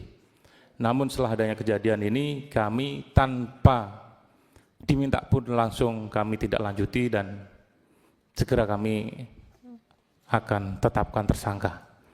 Kemudian terkait dengan penanganan perkara, terima kasih Bapak-Bapak Dewan yang terhormat atas masukan dan informasinya yang diberikan kepada kami, memperkaya kami dan akan kami tindak lanjuti. Tentunya terkait dengan saksi atau korban, bila mana ada pengancaman, segera informasikan kami, akan kami tindak lanjuti untuk kita tindak secara profesional. Kemudian terhadap ibu korban, kami juga masih menunggu bisa dimintai keterangan kalau memang perlu, di mana kita juga siap untuk datang ke kediaman ibu. Nah, itu betul Bapak. Bapak nanti, penyidik Bapak datang ke tempat ibu, kalau bisa yang perempuan Pak, ya kan ya. Nanti didampingi dengan KPAI dan LPSK ya, minta tolong ya di tempat yang nyaman ya. Yang ibu ini didampingi pengacara tentu ya. Agar segera ini Bapak Kapolres bilang, udah pasti naik ke penyidikan ini. Ya, tapi memang perlu mendengar keterangan ibu nanti ya, supaya segera bisa berjalan. Ya, lanjut Pak. Siap.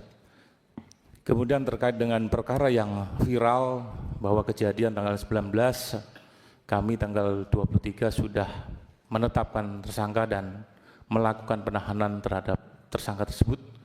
Tentunya ini sebagai komitmen kami, integritas kami untuk memberikan perlindungan dan juga untuk memitigasi agar peristiwa seperti ini tidak terjadi lagi di anak-anak atau kaum rentan lainnya. Sekali lagi kami ucapkan terima kasih kepada Bapak Ketua, Bapak Pimpinan Rapat yang memberikan kesempatan kepada kami untuk bisa menjelaskan terkait dengan progres daripada penanganan perkara yang kami tangani yang cukup viral. Kepada Bapak Dewan sekalian, terima kasih atas masukannya. Kemudian KPAI yang juga tadi memberikan informasi terkait dengan pasal-pasal yang dugaan apabila ada perencanaan, yaitu pasal 459 ya, undang-undang yang baru, Undang-Undang Nomor 1 Tahun 2023 tentang KUHP, kita akan dalami lebih lanjut dengan pemenuhan unsur-unsurnya. Ini aja yang bisa kami sampaikan Bapak Dewan dan pimpinan. Terima kasih atas waktu dan kesempatan yang diberikan kepada kami. Assalamualaikum warahmatullahi wabarakatuh. Ya, Waalaikumsalam Pak Kapolres. Bu Lisnawati ada yang ingin disampaikan? Ya Bu. Saya hanya anak saya pengen dapat keadilan yang setimpal. Tentu Bu. Kita all out Bu ya untuk memperjuangkan keadilan untuk anak Ibu. Ada tambahan Pak Ibu KPAI dan LPSK? Tambahan? Iya. Dari ya. Izin pimpinan sidang, yang pertama sesuai pasal 59A Undang-Undang Perlindungan Anak, bahwa anak yang mendapatkan perlindungan khusus proses harus cepat. Iya, Oke. Yang kedua, setiap KDRT kami mohon kalau ada laporan untuk segera ditahan, jangan sampai kasus seperti di Jagakarsa beberapa waktu yang lalu, bahkan si pelaku menghabisi 3 nyawa anaknya tahun 2024. Jadi setiap pelaku KDRT mohon kalau laporan untuk sesegera mungkin ditahan.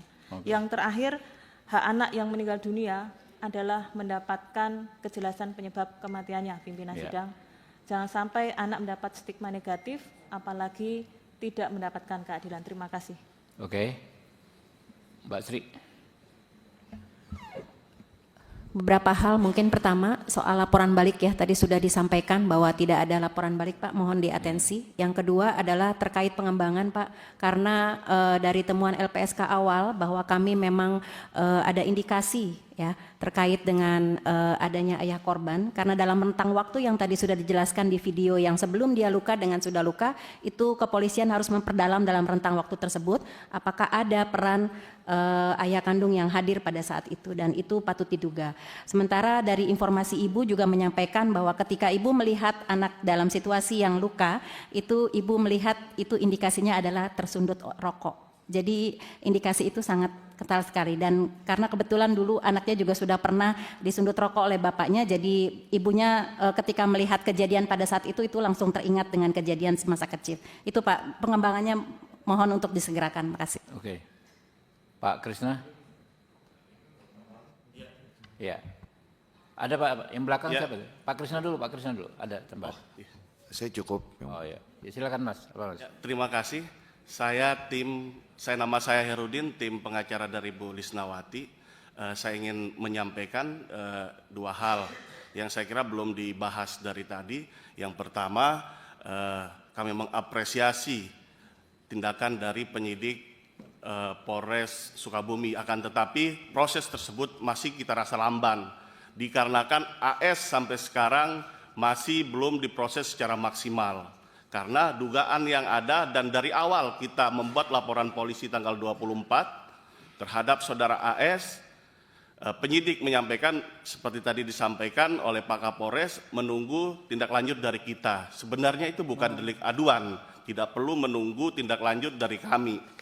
Nah, kemudian yang paling penting dalam hal ini, pembahasan tentang pembunuhan berencana yang dulu diatur dalam 340 KUHP, sekarang diatur dalam 459 KUHP. Nah, kenapa ini sangat penting? Karena konteks pembunuhan berencana ini patut diduga ada dalam konteks perkara kematian NS. Dikarenakan berhubungan dengan satu kesengajaan, walaupun dalam KUHP yang baru tidak ada menyebutkan kesengajaan. Kedua, perencanaan terlebih dahulu. Kemudian yang ketiga, perampasan nyawa. Nah, penjelasan lebih lanjut berhubungan dengan pembunuhan berencana. Pelaku memutuskan kehendak pembunuhan dalam keadaan tenang dan tidak tergesa-gesa, dan tidak dalam emosi tinggi. Dalam kasus ini, dalam video itu jelas, seorang ibu tiri menyampaikan kepada anak tiri, istighfarna, istighfarna. Itu patut diduga dia dengan tenang, padahal dia sendiri yang melakukan dugaan pembunuhan. Kemudian yang kedua, ada rentan waktu. Tentu dalam pembunuhan berencana ada rentan waktu yang cukup yang timbul antara kehendak dan pelaksanaan kehendak. Kemudian yang ketiga, pelaksanaan perbuatan dalam suasana tenang. Itu sangat kental terjadi dalam kasus ini. Nah, saya contohkan kasus yang lain, tentu ini di Amerika ya, ada seorang ibu yang membiarkan anaknya kurang lebih selama 1 minggu ya, yang menyebabkan anaknya meninggal dan dia tinggal pergi untuk bertamasa hingga dia dihukum mati. Harapan kami walaupun konteks perkaranya berbeda, tapi mohon penyidik mendalami sampai ke hal seperti itu.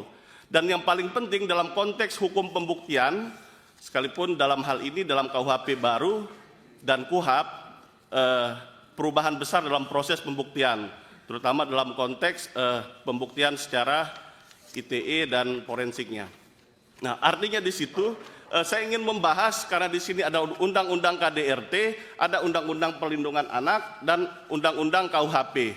Artinya bersifat leg spesialis, undang-undang KDRT dan undang-undang perlindungan anak. Nah, saya lebih fokus ke undang-undang KDRT. Saya bukan konteks dalam mengajari penyidik di sini, Akan tetapi Undang-Undang KDRT itu berlaku lex spesialis dalam hal pembuktian. Kalau kita mengenal dua bukti permulaan yang cukup, dalam Undang-Undang KDRT cukup satu keterangan dari korban ditambah satu alat bukti lainnya. Artinya harapan kami ke penyidik Polres Sukabumi agar lebih cepat dalam konteks perkara ini. Terima kasih. Ya, teman-teman, kita ini mau draft kesimpulan sebentar ya. Ya, skor 3 menit ya, sebentar saya koordinasi dengan sekretariat belakang.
Sama ini, cepat-cepat ditayangkan aja sambil kita edit bareng-bareng.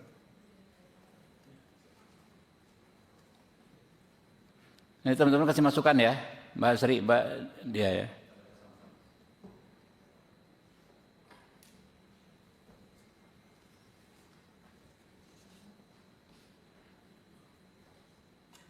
Digedein bos, biar kebaca, ini matanya udah nggak bisa ngeliat lagi nih.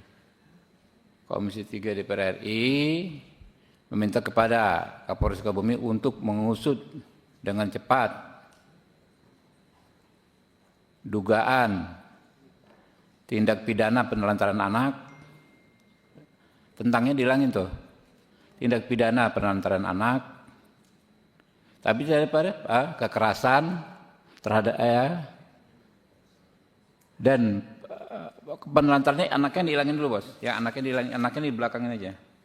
Penelantaran, kekerasan terhadap anak, dan penghambatan anak bertemu dengan orang tuanya, sebagaimana dimaksud dalam undang-undangnya aja nanti, nggak perlu pasalnya karena pasalnya banyak. Undang-undang nomor berapa tuh? Undang-undangnya disebut?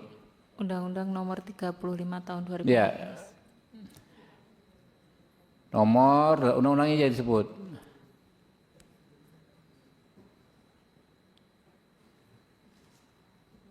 Ya kan? Dalam perkara dengan laporan, nah sebutin nomor laporannya mana aja. Izin pimpinan. Iya, ntar dulu Bu. Nanti kita bikin draft awal dulu baru ini. Ntar dulu ya.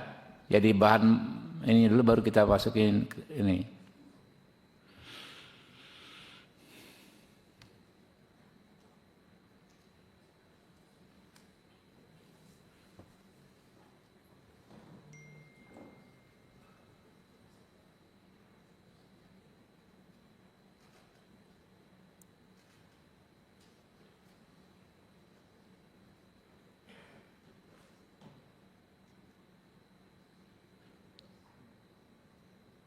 Dan itu dia pasal itu sebelum pasal 484, 459 yang berencana ya.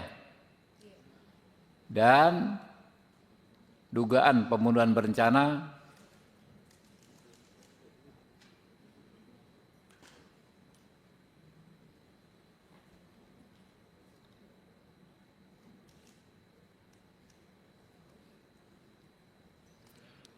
atau dijadiin poin kedua aja deh, itulah kalian gimana sih?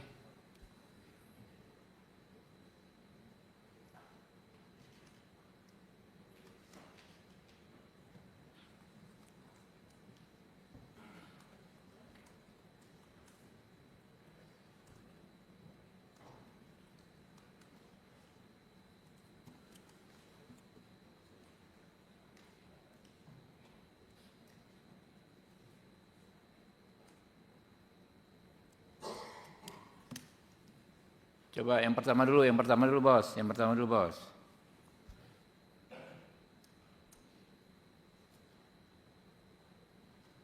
Dalam setelah ini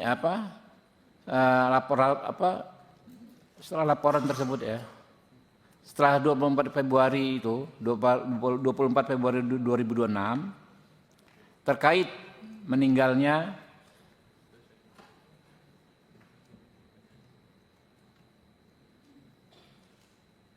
itu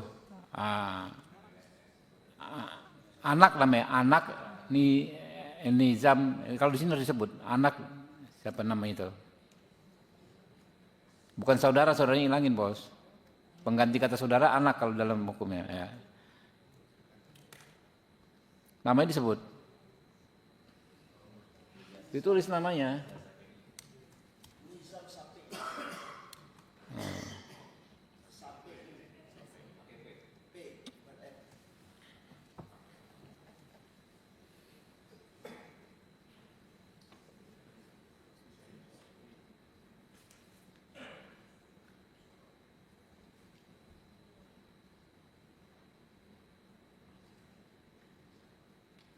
Nah, yang laporannya Jawa Barat, setelah Polda Jawa Barat, tertanggal 24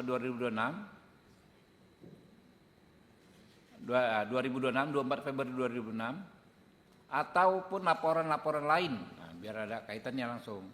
Jadi belum ada LP pun Pak Kapolresnya bisa langsung bergerak. Ya, pakai LP tipe B juga bisa nanti Pak. Ya. Jadi nggak hanya terbatas pada laporan yang udah ada. Oke, yang kedua,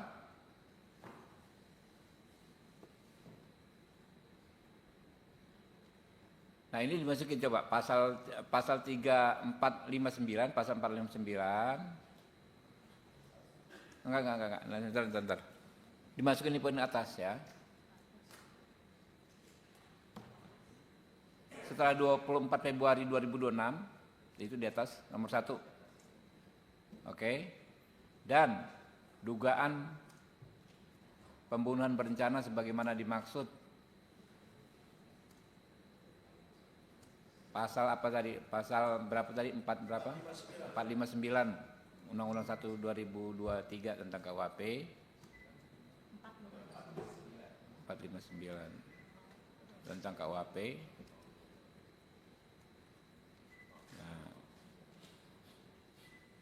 Berdasarkan laporan tadi mana tadi? Ada laporan khusus nggak? Izin pimpinan. Ya, ntar dulu Pak, Ya. biar kita nggak ini. Yang penting jadi bahannya dulu.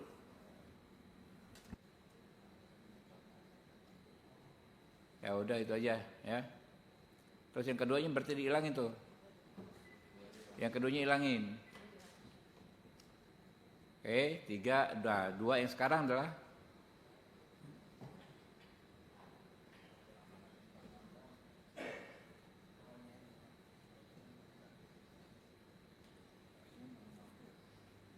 oke. Nomor 2 tuh masukkan undang-undangnya. 35 tahun berapa? 2000 berapa, Bu? Bu Sri, Undang-Undang Perlindungan Saksi Korban? 14 ya.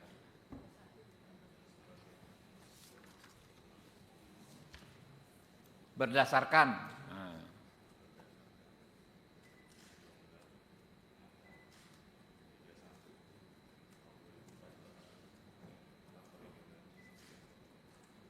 1435 apa 31?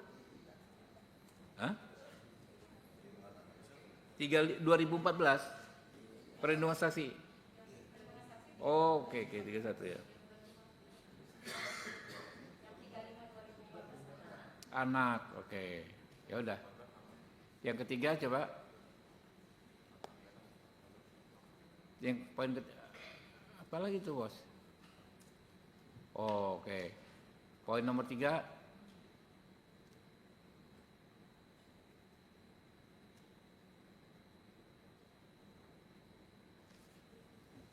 Ya, itu ya. Coba dibaca apa? Dibaca poin per poin, kita bahas ya, poin per poin ya. Oke, poin pertama. Komisi 3 DPR RI meminta kepada Kapolres Sukabumi untuk mengusut dengan cepat dugaan tindak pidana penelantaran, kekerasan terhadap anak dan penghambatan anak bertemu dengan orang tuanya sebagaimana dimaksud Undang-Undang Nomor 35 Tahun 2014 tentang Perlindungan Anak sebagaimana laporan polisi nomor sekian-sekian tertanggal padanya dihilangin tuh tertanggalnya tuh. Nah, 24 Februari tanggalnya hilang juga tuh, tertanggal hilang 2026 dan dugaan terkait bukan dan setelah 2026 itu terkait dannya hilang, dugaan pembunuhan. Oh, bukan betul dong berarti kalau gitu dannya apa balik dan lagi serta aja ya, dannya ganti serta ya. Serta dugaan dalam ya, oke.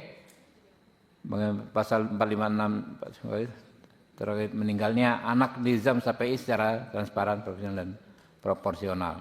Coba teman-teman gimana? Ada dirapin nggak nih redaksinya biar nggak salah? Ya gimana, Bu? Izin pimpinan, jika dituliskan pasalnya untuk Undang-Undang Perlindungan Anak. Undang-undangnya aja biar dapat semua, ntar kita pasal gitu. ada yang enggak ini, Oh, ya kan? Baik. Undang-undangnya aja. Izin juga misalnya penambahan untuk KUHP nomor 1 tentang pemberatan. Pemberatan. Nggih. Apa misalnya maksudnya? Kan ditambah 1/3 hukuman kalau pelanggaran. Oh, oke. Coba redaksinya gimana kira-kira? Atau lanjut saja. Nanti aja itu Bu, itu kan pasti pemberatan kan prosesnya aja nanti kita kawal bareng-bareng Bu. Iya enggak? Iya. Oke. Coba teman-teman ada lagi ini? Satu ada kritisi, kalau nggak ada kita bacakan lagi lalu disepakati ya. Ya, pakai Yang mikro. terkait laporan balik untuk bisa di-mention gitu. Nanti itu di poin kedua, ketiga kan. Poin kedua nanti kita masukin situ. Pertama dulu ya. Yang pertama dibacain coba, Komisi 3 DPR RI meminta kepada Kapolres Sukabumi untuk mengusut dengan cepat dugaan tindak pidana penelantaran, kekerasan terhadap anak dan penghambatan anak bertemu dengan orang tuanya sebagaimana dimaksud dengan Undang-Undang Nomor 35 Tahun 2014 tentang Perlindungan Anak sebagaimana laporan polisi nomor sekian di Sukabumi, Polda Jawa Barat tertanggal 24 Februari 2006 serta dugaan pembunuhan berencana sebagaimana dimaksud dalam pasal 459 KUHP atau laporan-laporan lain terkait meninggalnya almarhum anak Nizam SPI secara transparan, akuntabel, profesional, proporsional. Apa sih ini belakang ini? Terlalu banyak adjektif gitu loh. Tapi nggak apa-apa ya teman-teman ya. Sepakat ya? Sepakat ya? Pak Krisna kalau nggak sepakat bahaya nih. Yang kedua, Komisi 3 DPR RI meminta Kapolres Sukabumi beserta jajaran untuk memberikan jaminan keamanan dan perlindungan terhadap Lisnawati, termasuk jaminan untuk tidak. Nah, tadi pasal itu mana bunyinya itu?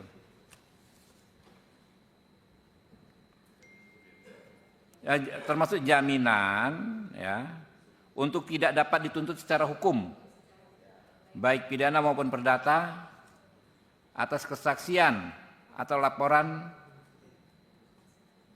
yang akan, sedang, atau telah diberikannya terkait kasus meninggalnya itu sebut tuh.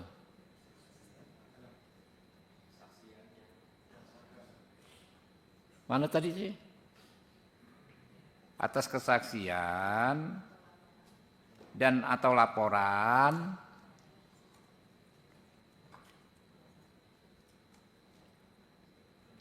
yang akan, sedang, atau telah diberikannya terkait kasus meninggalnya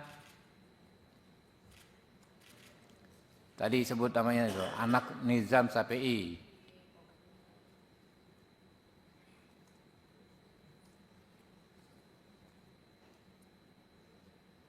Serta merespon secara cepat secara hukum segala bentuk ancaman dan intimidasi terhadap Lisnawati.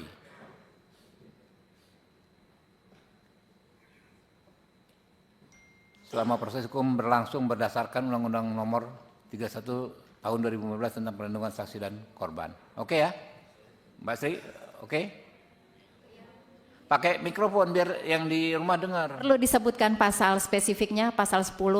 Menurut saya sih nggak perlu, usah ya, oke. karena kan ada undang-undang kita sebut. Oke? Yang ketiga, Komisi 3 DPR RI meminta KPAI dan lembaga perlindungan saksi dan korban untuk mengawal perkara dengan laporan polisi nomor sekian tanggal 24 Februari hingga tuntas. Ya, terkait aja, Pak. Jadi jangan hanya perkara yang nomor ini aja nanti, iya kan? Terkait atau tadi Februari 2006 atau laporan-laporan lain terkait meninggalnya, atau tadi mana kok hilang? Ketiga ke atas lagi biar bisa dibaca. Pos. Oh, copy paste dari situ. Cepat ini waktu kita mepet nih. Terkait tadi meninggalnya anak itu. Nizam Shafii. Oke ya, saya baca dari awal lagi ya, tiga-tiganya ya. Bisa ditambahkan untuk yang Undang-Undang KDRT? Coba di mana masuknya? Bisa diselipkan mungkin di atas di poin 1 ya tambahannya. Tambah poin. Enggak, ini kan gini Mbak, laporannya kan ada tuh undang-undang itu. Yang di mana maksudnya nih? Kalau ketentuan perundang-undangan yang berlaku itu masuk tuh. Di poin 3.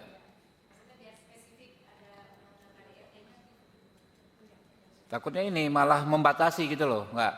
Coba yang pertama dulu. Yang pertama Bos, ditampilkan Bos.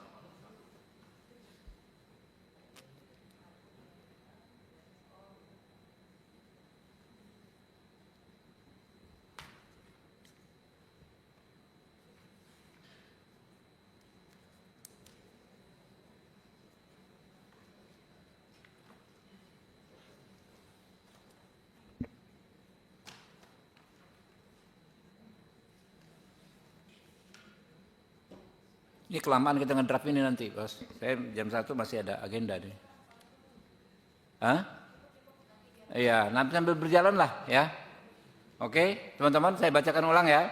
Komisi 3 DPR RI meminta kepada Kapolres Sukabumi untuk mengusut dengan cepat dugaan tindak pidana penelantaran, kekerasan terhadap anak dan penghambatan anak bertemu dengan orang tuanya sebagaimana dimaksud Undang-Undang Nomor 35 Tahun 2014 tentang perlindungan anak, sebagaimana laporan polisi nomor LP_B_106_2 Romawi_2 SPKT Polres Sukabumi Polda Jawa Barat tertanggal 24 Februari 2026 serta dugaan pembunuhan berencana sebagaimana dimaksud dalam pasal 459 KUHP atau laporan lain terkait meninggalnya almarhum anak Nizam Shafii secara transparan, akuntabel, profesional dan profesional. Sepakat? 2. Komisi 3 DPR RI meminta Kapolres Sukabumi beserta jajaran untuk memberikan jaminan keamanan dan perlindungan terhadap saudari Lisnawati, termasuk jaminan untuk tidak dapat dituntut secara hukum baik pidana maupun perdata atas kesaksian dan atau laporan yang akan, sedang dan telah diberikannya terkait kasus meninggalnya almarhum anak Nizam Shafii, serta merespon cepat secara hukum segala bentuk ancaman dan intimidasi terhadap saudari Lisnawati selama proses hukum berlangsung berdasarkan Undang-Undang Nomor 31 Tahun 2014 tentang perlindungan saksi dan korban. Sepakat?